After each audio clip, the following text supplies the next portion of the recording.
Das hier ist eine alte PC Games, die Ausgabe 3 1995. Die ist über 30 Jahre alt. Und da drin ist das Spiel des Monats Descent, der Klassiker aus dem Hause Interplay. Tja, ich wollte wissen, was kann dieses Spiel jetzt 30 Jahre später noch? Macht das noch Spaß oder ist es vielleicht einfach nur eine nostalgische Erinnerung? Wir schauen es uns zusammen an.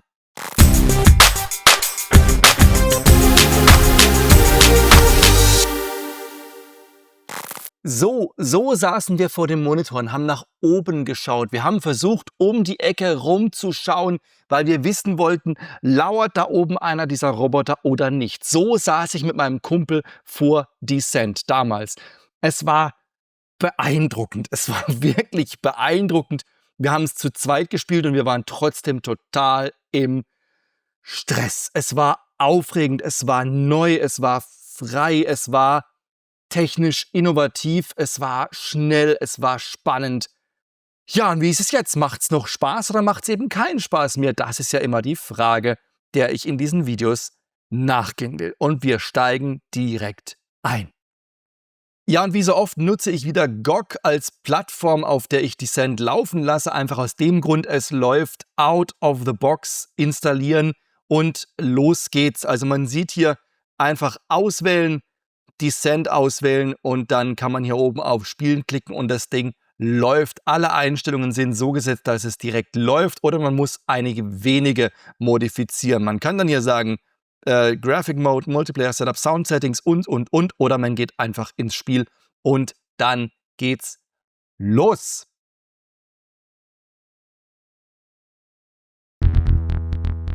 Boah, und schon diese treibende Musik.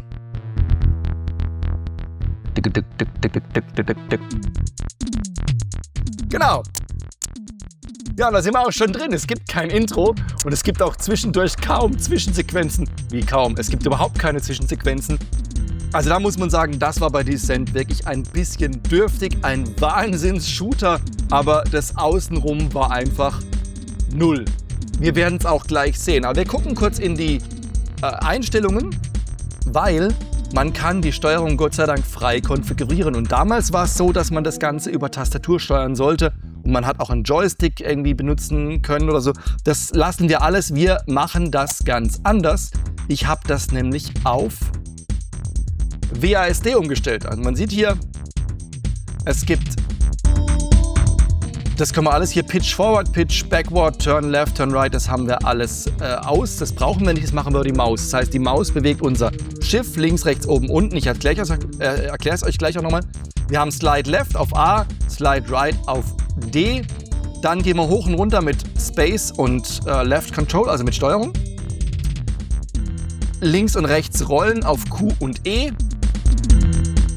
Flare und Drop Bomb habe ich gelassen, Rear View ist okay. Und dann Accelerate, also vorwärts, ist bei mir W und Reverse ist S. Also ich habe wirklich WASD eingestellt und das Ganze so für mich konfiguriert. Das funktioniert sehr gut. Was ich eingestellt habe, ist das Ship Auto Leveling. Das heißt, das Schiff bleibt immer in einer 90 Grad Stufe stehen. Also ist es nicht ganz frei. Das macht es ein bisschen einfacher, weil man verliert doch sonst sehr schnell die Orientierung. Tja, dann geht's los, würde ich sagen. New Game und nix wie rein. Ja, ich habe ein Level mal vorgespielt, um zu gucken, ob es funktioniert. Also wir starten auf Level 1 und dann geht's los.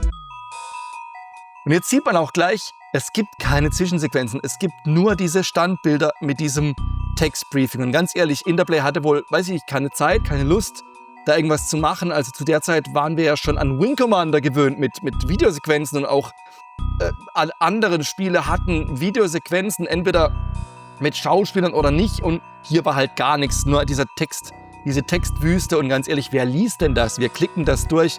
Er erklärt ihm jetzt, dass es eben in den Minen zu Zwischenfällen kam. Die Roboter drehen durch, sie wollen die Minen wieder zurück und.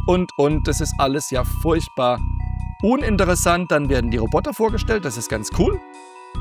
Man sieht ja auch schon, es gibt keine Bitmap-Grafiken, das ist alles 3D, also die Roboter auch. Das war schon ein Novum damals. Man sieht, es ist nicht sehr detailliert, es sind wenige Polygone, aber ganz klar, mehr ging ja nicht.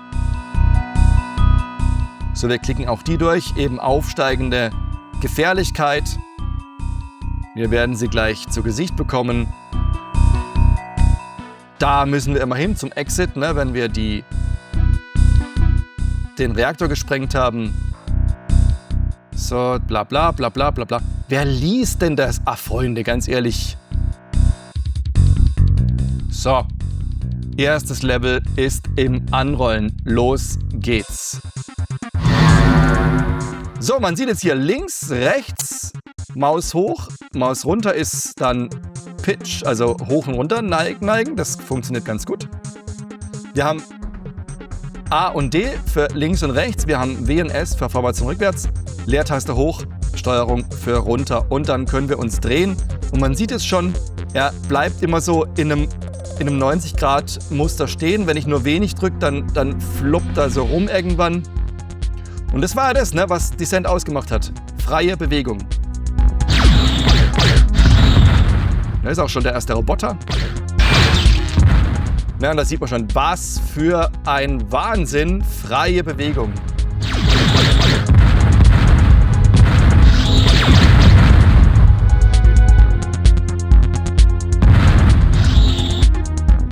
Noch einer?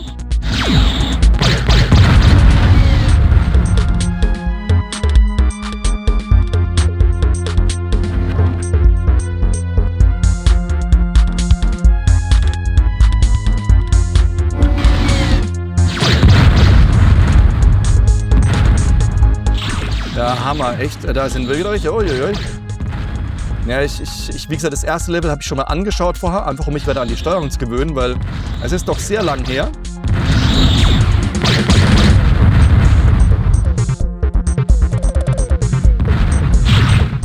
Man sieht, wenn man sich so ganz normal durch die Level bewegt,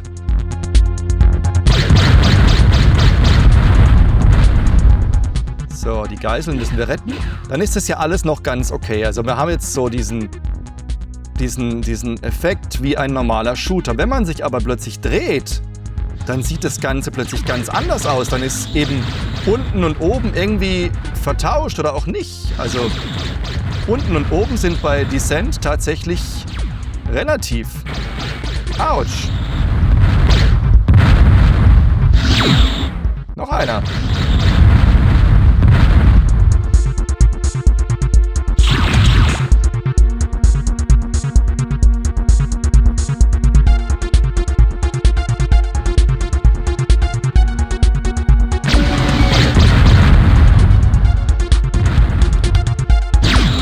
Hoppala.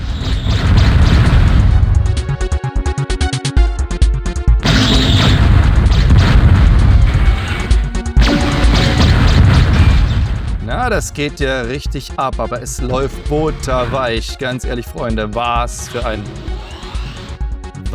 für eine Sause hier. Noch ein? Ach, da ist eine Geheimtür. Sehr schön.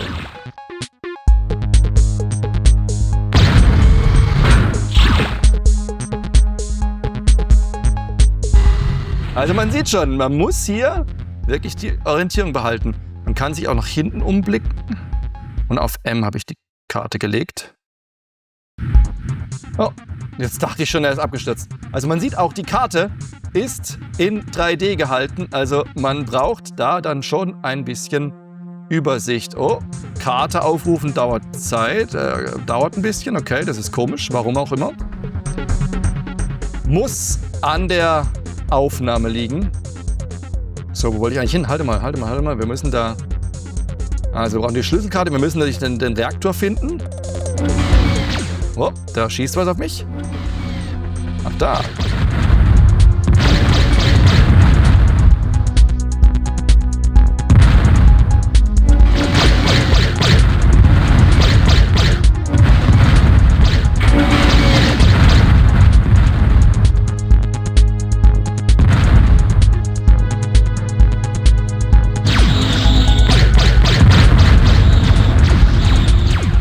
Ich habe das Gefühl, irgendwas ist hinter mir. Ja, genau.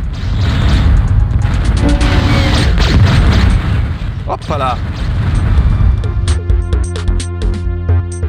Ja, da muss man aufmerksam bleiben.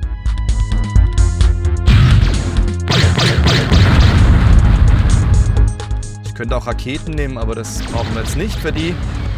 Das sparen wir uns.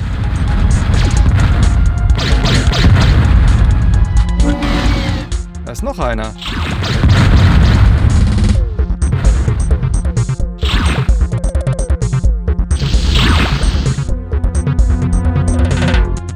So, roter Schlüssel haben wir. Oh, da war doch irgendwo, da ist noch was aufgegangen, oder?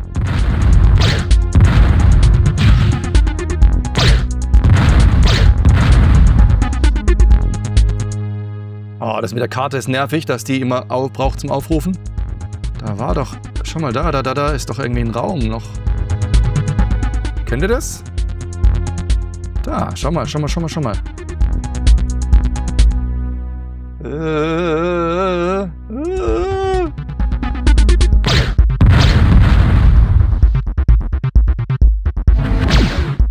Hoppala, da ist ja jemand.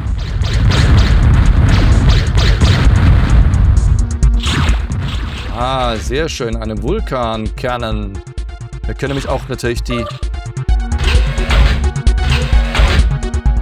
Waffe wechseln.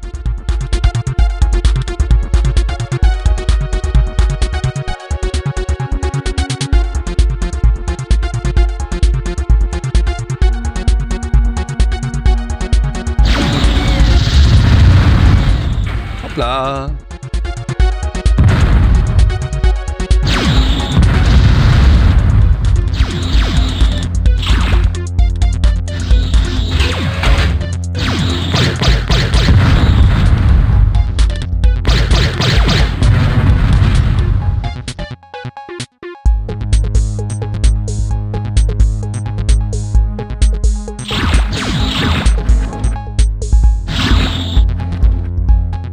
Oder? Ach, da!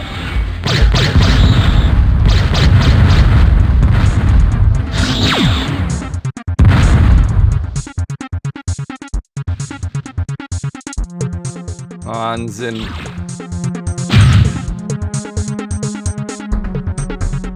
Ja, schon krass. Da sieht man, pass auf, hier ist der Schacht.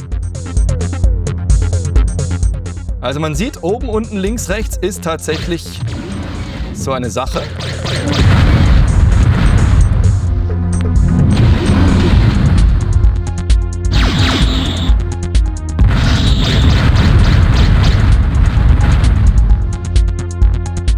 Au! Ich dachte, ich komme drüber rüber.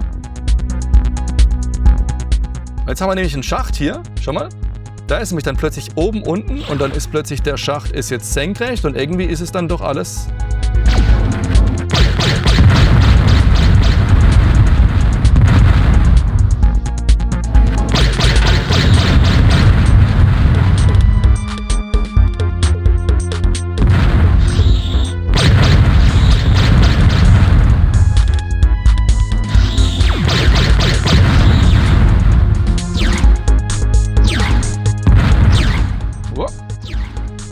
Ich würde sagen, das ist der Reaktor, der da auf uns schießt, ha? Ja.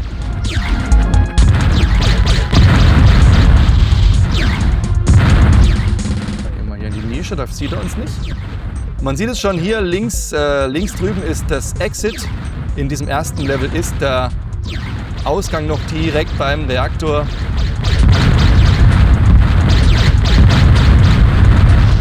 So, und ab jetzt 50 Sekunden. Bis zum Ausgang.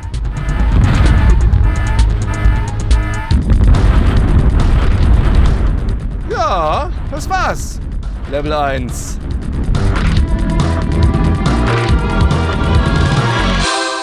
Boah, treibend, oder? Treibende Musik, treibendes Gameplay. Alter Freund, das ist lange, lange her. So, wieder gleiches Standbild und wieder die gleichen Texte. Ja, egal.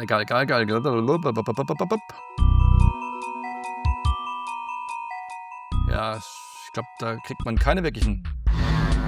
So, wir speichern mal kurz ab. Save Game. So, ab hier bin ich völlig neu. Aber ich muss auch sagen, auch die Musik hier, ganz ehrlich. Nicht schlecht. Alles sehr treibend.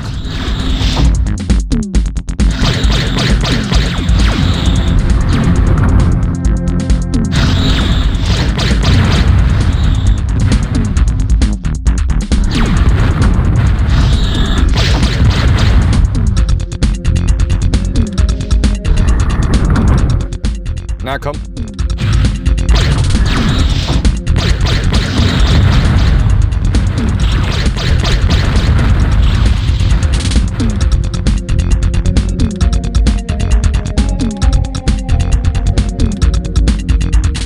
Also diese freie Bewegung ist schon der Hammer, ganz ehrlich. Bloß nicht die Orientierung verlieren, ne, Freunde? Bloß nicht die Orientierung verlieren.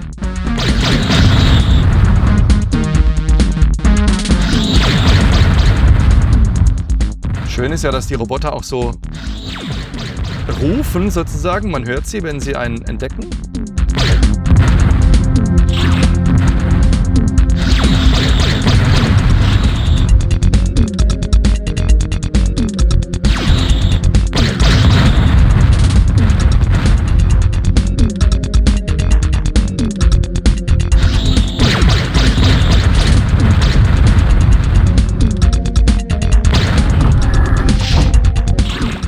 Sind wir hier, da ist rote Tür. Okay. Ja, bloß nicht die Orientierung verlieren. Das ist das A und O. Was ich übrigens klasse finde, wir haben hier schon Beleuchtungseffekte. Ist euch das aufgefallen? Schaut mal. Wenn ich eine Rakete, pass mal auf, wir gucken mal, ob wir einen Gegner finden. Wenn man eine Rakete abschießt, hoppala, da ist er. Dann erhält diese Rakete den Raum. So ein bisschen.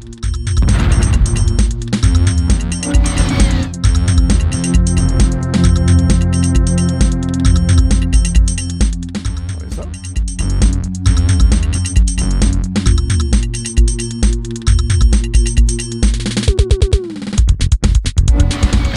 Da. Das ist schon für die damalige Zeit. Ganz ehrlich.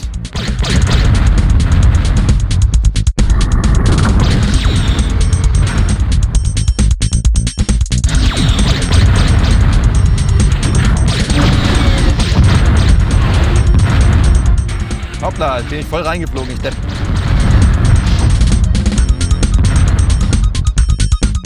Da war irgendwo eine Waffe.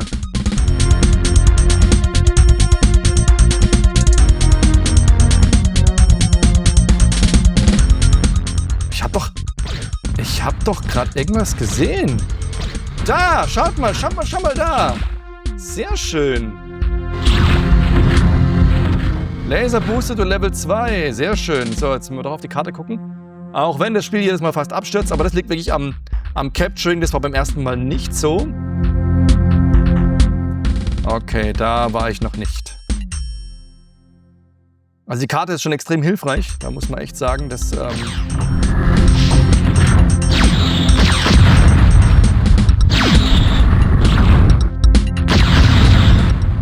Laser Level 2 ist natürlich toll.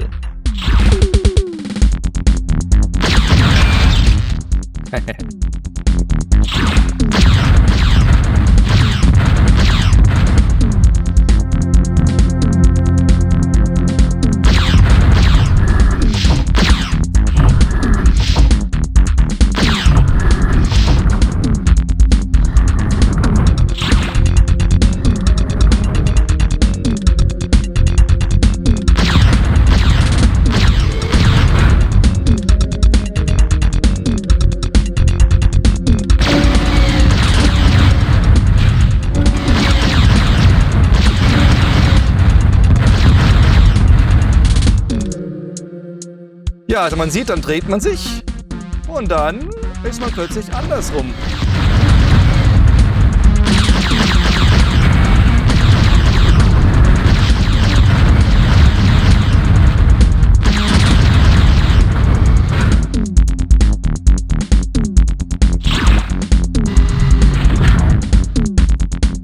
Ja, dann bekommt man natürlich Munition. So, wir sind immer noch, aber irgendwie jetzt nicht weiter, sondern wir sind lost in space, oder hier?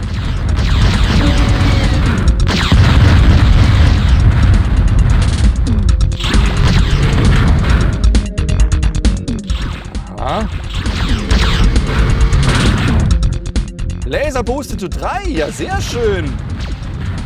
Ich bin begeistert. Bleibt es dann so? Sehr schön. Wir müssen doch nochmal auf die Karte gucken. Es tut mir leid. Ah, ich habe immer Angst, dass es abstürzt.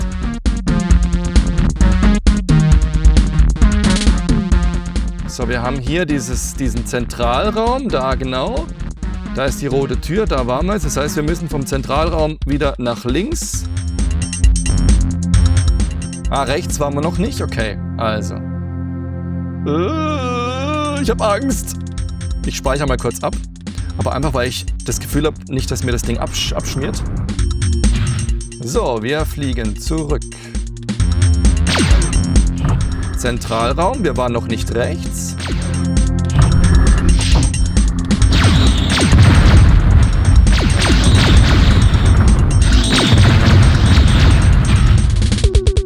Sensationell. Ah, blaue Tür, okay. Access denied. Das heißt, wir haben 2 Türen, die wir nicht öffnen können.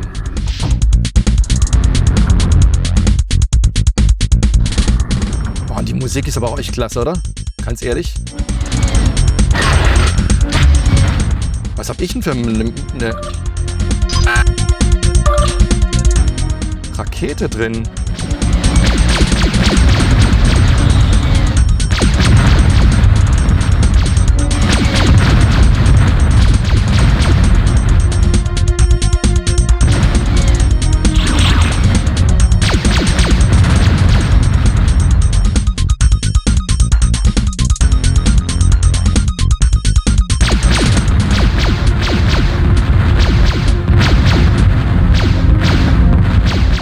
Ja, das Gemeine ist, dass man die Geheimtüren nicht sieht.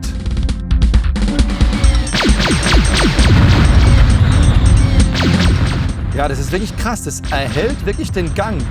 Das ist ja ein Lichteffekt der damaligen Zeit. Wahnsinn.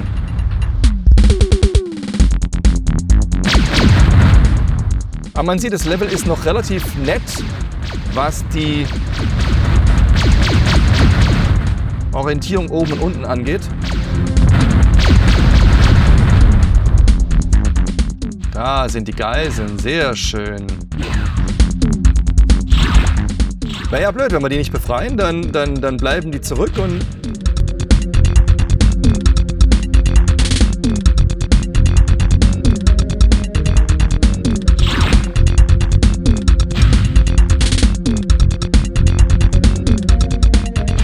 So, nun gehen wir durch die blaue Tür.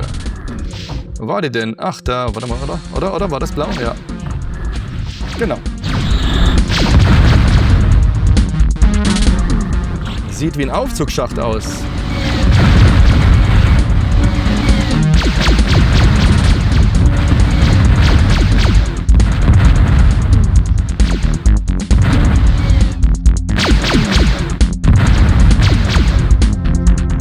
Ja, das ist halt schon krass, ne? Jetzt ist oben, unten, links, rechts, es ist einfach egal. Es ist einfach frei und egal.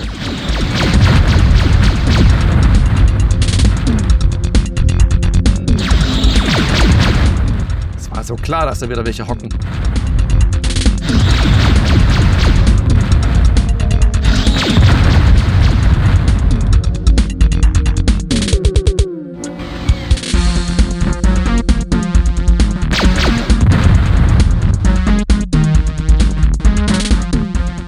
Der Ladebereich, so einmal außen rum.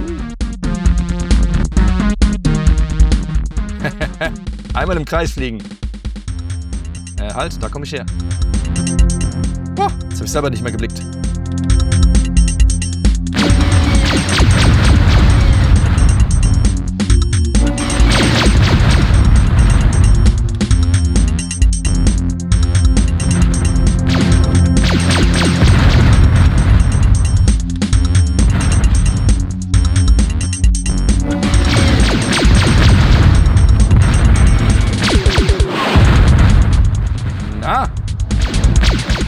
nicht nett.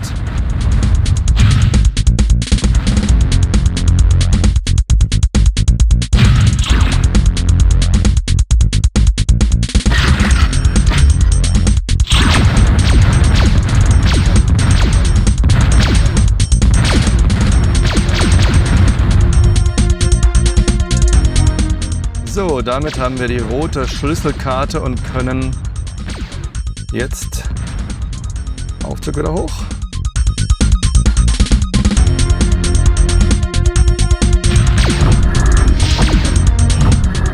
So, ich nehme an, jetzt können wir zum Reaktor gehen.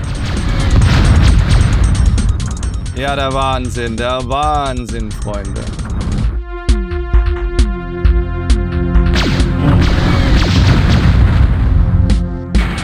Au! Laser Level 4, ich bin begeistert. Grüne Laser. Das riecht nach Reaktor.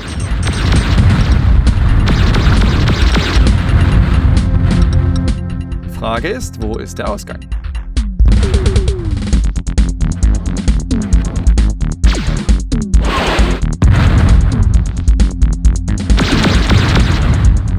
Weil wir den Ausgang nicht gefunden haben, können wir auf keinen Fall riskieren, den Reaktor zu zerstören. Ah, da haben wir sie überall.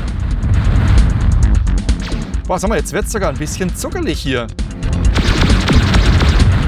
Also, das ist offensichtlich für die Emulation. Da kann man sie erhellen, das ist ja cool. Mit den Lasern kann ich Licht machen.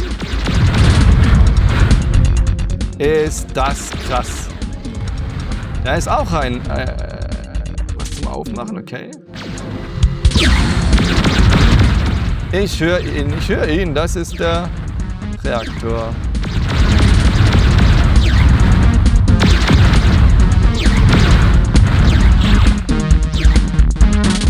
Ja, da ist er.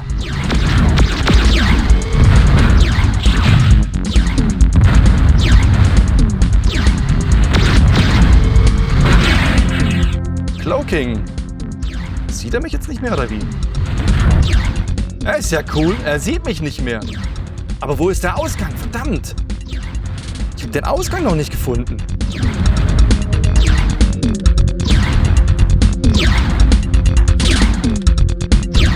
Verdammt! Wo geht's raus? Habt ihr irgendwo einen Ausgang gesehen?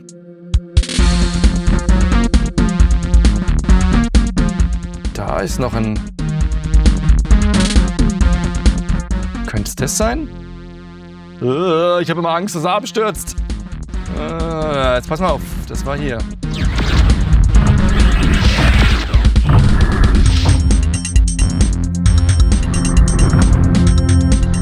Da ist er! You cannot open this door. Na klar, pass auf, also. Da ist es ja einfach. Jetzt hätte ich natürlich die Cloaking Device, naja, schade.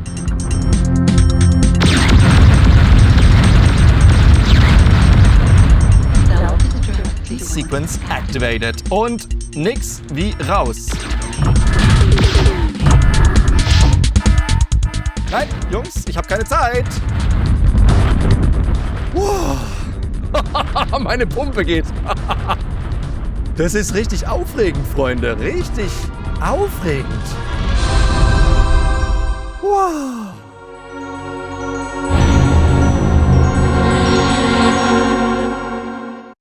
Skillbonus 0? Wieso? Ich bin doch klasse, oder? Vielleicht, weil ich auf einfach spiele. Aber ganz ehrlich, Leute, ich finde es übrigens gar nicht schlimm, wenn man auf einfach spielt, wenn man einfach Spaß haben will. Und es geht mir auch darum, euch das Ding zu zeigen und nicht hier ewig an den Gegner zu hängen.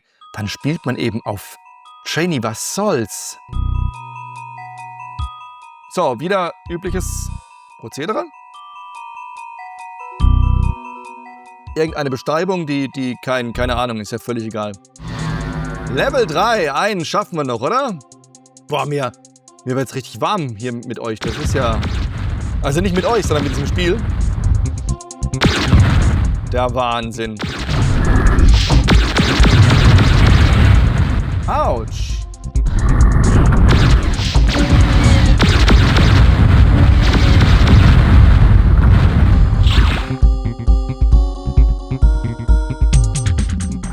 cool hier, ja? Kann man durchschauen.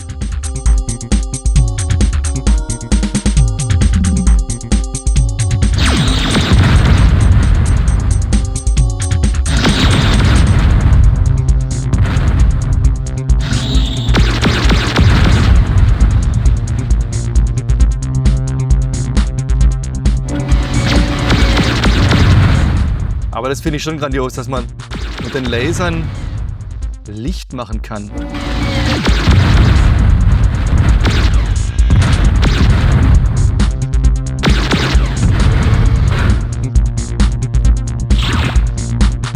Da, diese geheimen Türen, das ist schon gemein. Oh oh.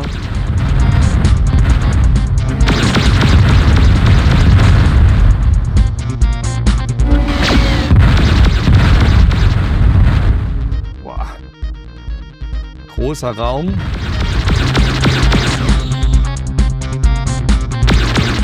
Die haben mich nicht bemerkt, oder?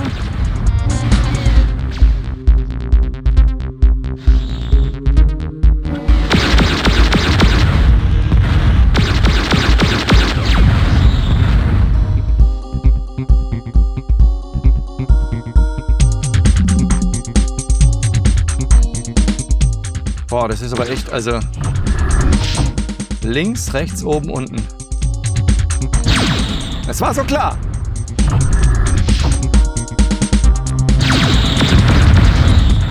Nicht nur einer.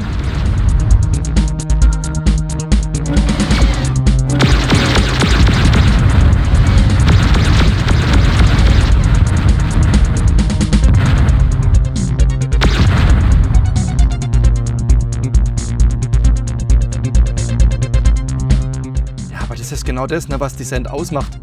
Da ist dann plötzlich ein Schacht und dann ist oben nicht mehr oben, sondern unten ist oben und unten und irgendwie und... Ah, hier war ich doch gerade.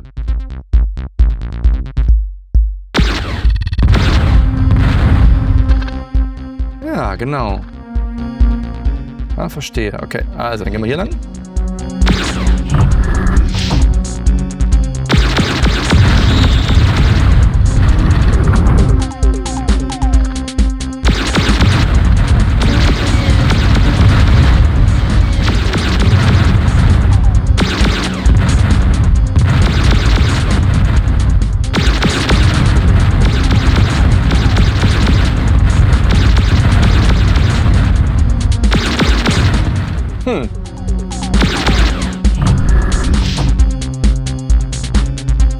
Kein Geheimfach, schade.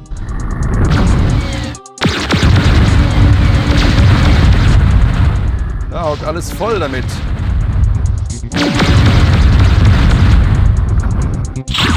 So, blaue Schlüsselkarte haben wir schon mal.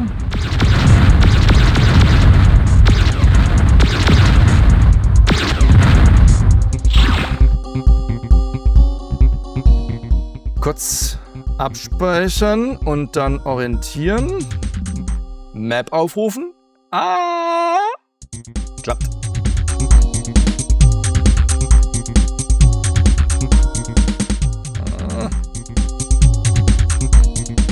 Da ist blau. Ja, man sieht, die Level werden vertikaler auf jeden Fall. Ah, das ist dieser Schacht, genau. Da geht's noch weiter.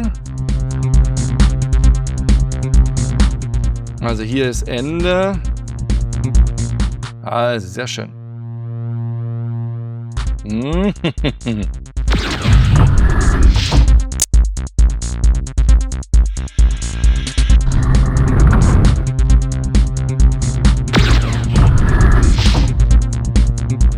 Genau, da ist blau, aber da will ich jetzt noch nicht lang.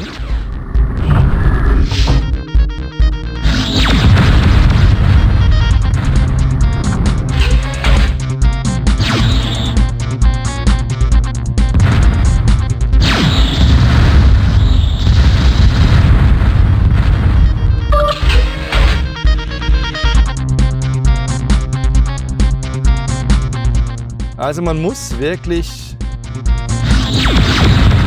gut die Orientierung behalten, aber es ist für mich Gott sei Dank kein Problem. Ich finde mich eigentlich immer wieder ganz gut zurecht. Also Ich finde es spaßig. Aber vielleicht war das auch nicht für jedermanns Geschmack gut.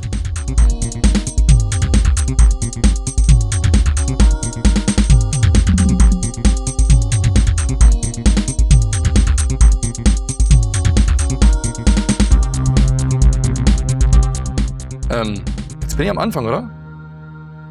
Ah, diese Karte. Ja, genau. Okay, jetzt sind wir hier außen rum. Da sind wir jetzt durch diese Schächte. Okay, da vorne geht's noch rechts, den könnte man uns noch anschauen. Dann gehen wir zurück. Durch diesen großen, dann links rum und dann rechts. So, zurück. Durch den großen Schacht. Dann gehen wir nach links und dann gehen wir nach rechts. Hey, da war doch was. Ach, hier. Schaut mal. Da oben.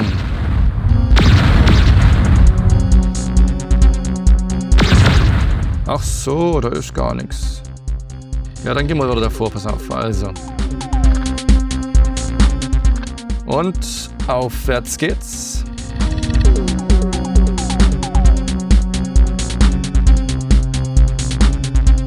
Also großer zentraler Raum, da gehen wir wieder hin. So, da waren wir noch nicht, da vorne.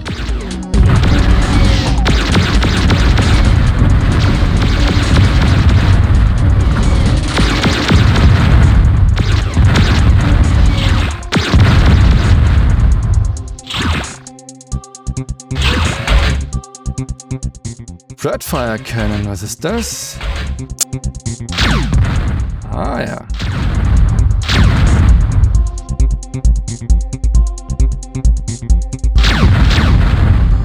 Und die zieht auch Energie.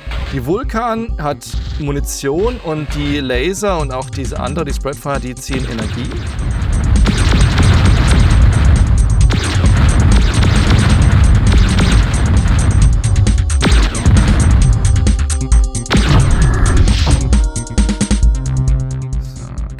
Hoch.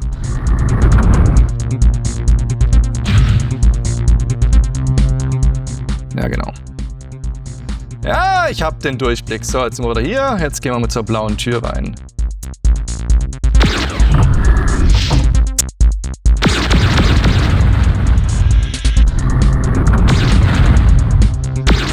Sieht mir wieder sehr nach Aufzugsschacht aus. Ja, das war klar, dass da welche hinten.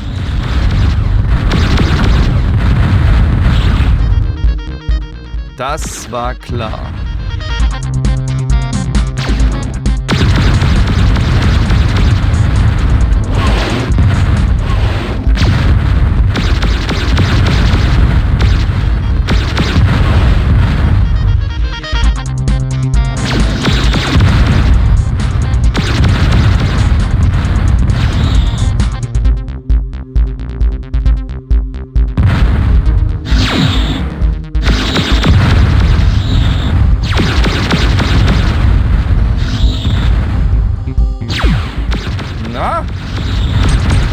Du willst mich doch hier nicht auf die Rolle nehmen.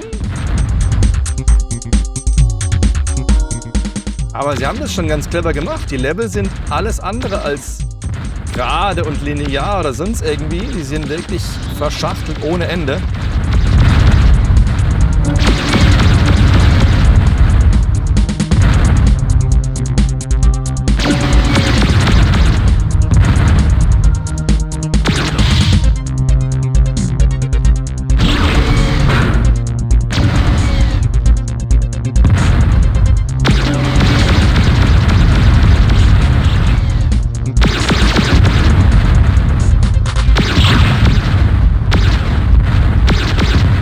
Hat es kurz angezeigt, you cannot open this door, weil diese Türen versteckt waren. Die Knuffels da. Ah, pass auf, hier die Minen.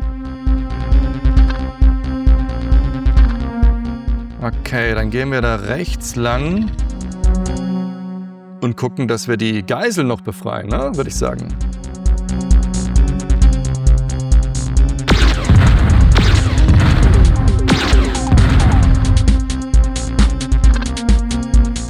Na, man Man kommt so unweigerlich ins Gucken.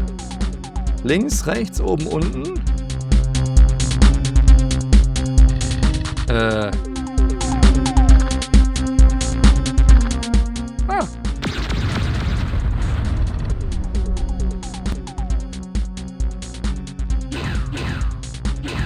Sehr schön.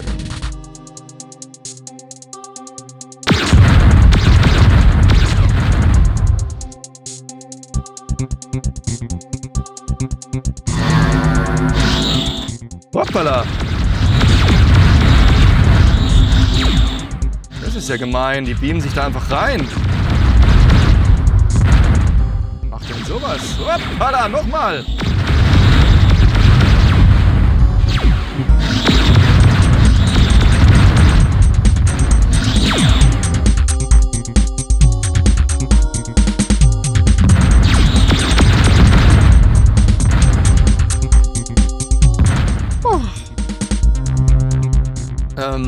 Map noch mal kurz gucken.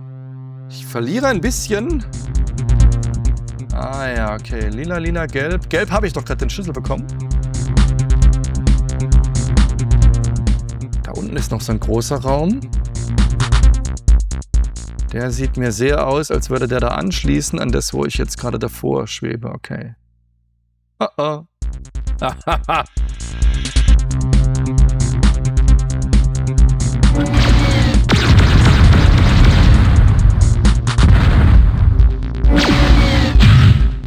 Na?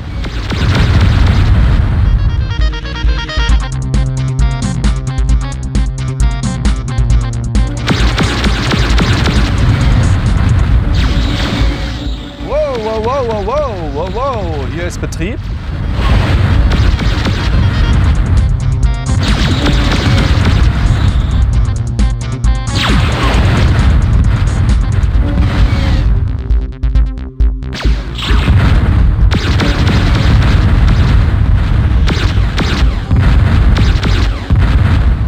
Da ist ein Upgrade, oder? Ja.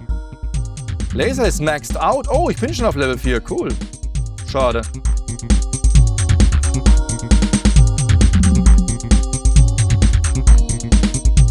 So, pass auf. Das ist nämlich jetzt hier. Okay, dann gehen wir jetzt da den Schacht hoch, weil da kamen wir jetzt her.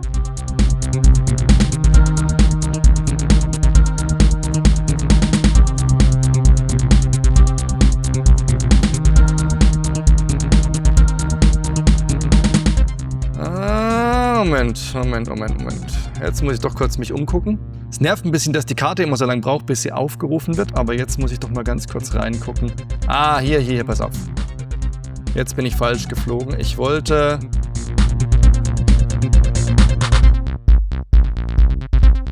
Ah, wir gehen geradeaus. Dann runter. Dann rechts und dann hoch. Ah, I see, okay. Da habe ich mich doch kurz verfranst. So, geradeaus. Dann gehen wir runter, da wo ich hin. Genau, da runter. Dann rechts. Dann hoch. So, jetzt sind wir richtig.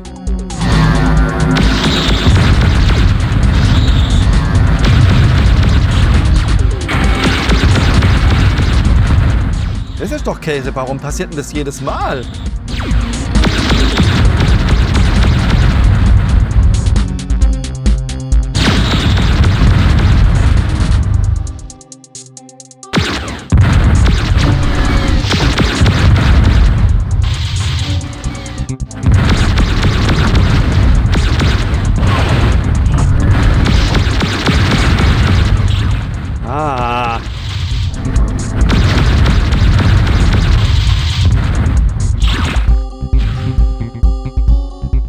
Aha, da ist der Ausgang.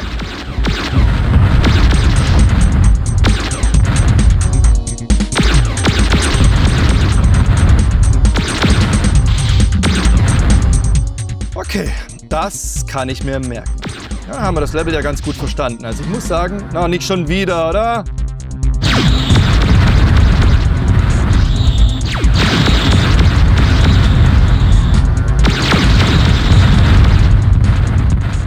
wieso erscheinen die da immer wieder?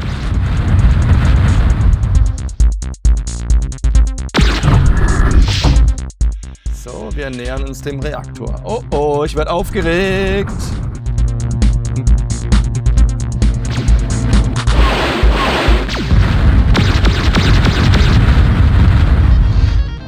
Oh, da ist noch was Größeres. Ai, ai, ai, ai. Und es ruckelt ein bisschen. Das ist ja wie früher.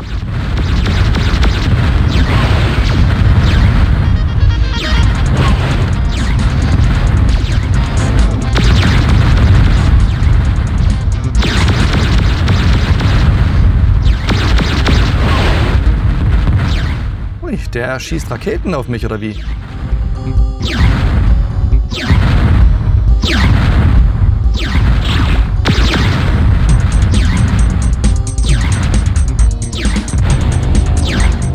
Extra Life, wie schön. Das nehmen wir doch mit. So, pass auf, jetzt müssen wir aufpassen, da unten ist nämlich unser Ausgang.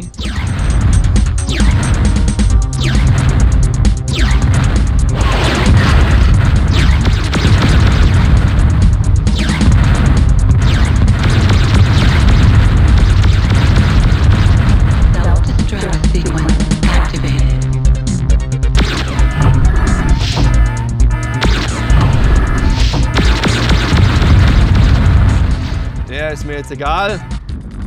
Und raus. Oh, Freunde, was für ein Feeling.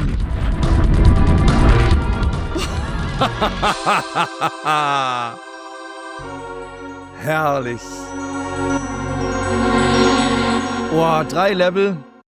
Das reicht, glaube ich, jetzt erst einmal für ein kurzes... Oh, was ist jetzt? Anderer Planet. Wir schauen noch schnell auf den Anfang von Level 4 und dann machen wir aber ein kurzes Fazit.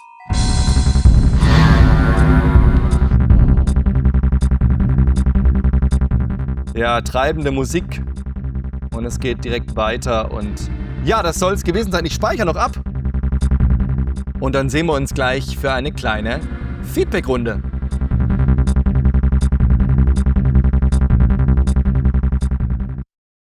Wir hatten ja eine kleine Abstimmung auf YouTube darüber, welches Spiel wir als nächstes uns anschauen. Es war Rise of the Robots oder Descent zur Auswahl und ich muss sagen, boah, Gott sei Dank haben wir uns für Descent entschieden. Habt ihr euch für Descent entschieden? Das ist ja mal wirklich ein grandioser Titel. Das war damals fantastisch. Also wie gesagt, ich habe es ja am Anfang gesagt, ich erinnere mich, wie ich mit meinem Kumpel vor dem Rechner saß und wir wirklich versucht haben, um die Ecke zu schauen, weil wir so aufgeregt waren, weil es so neu war, weil es so wahnsinnig war, dass wir in alle Richtungen uns bewegen konnten. Und man hat es auch jetzt gesehen, es ist einfach ein fantastisches 3D-Gefühl, immer noch, also wirklich Polygonfeinde, keine Bitmaps mehr, alles 3D, dann diese freie Bewegung im Raum. Also das ist schon richtig klasse gewesen und ich muss sagen, das spielt sich immer noch gut. Also klar, Retro-Grafik, aber das wissen wir ja. Ich meine, wir spielen Spiele, die über 30 Jahre alt sind. Natürlich sind die nicht State of the Art, was die Effekte angeht.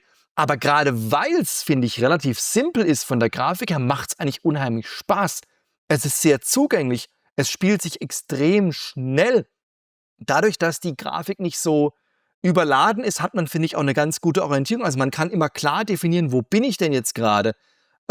Also klar, man braucht ein gewisses räumliches Vorstellungsvermögen.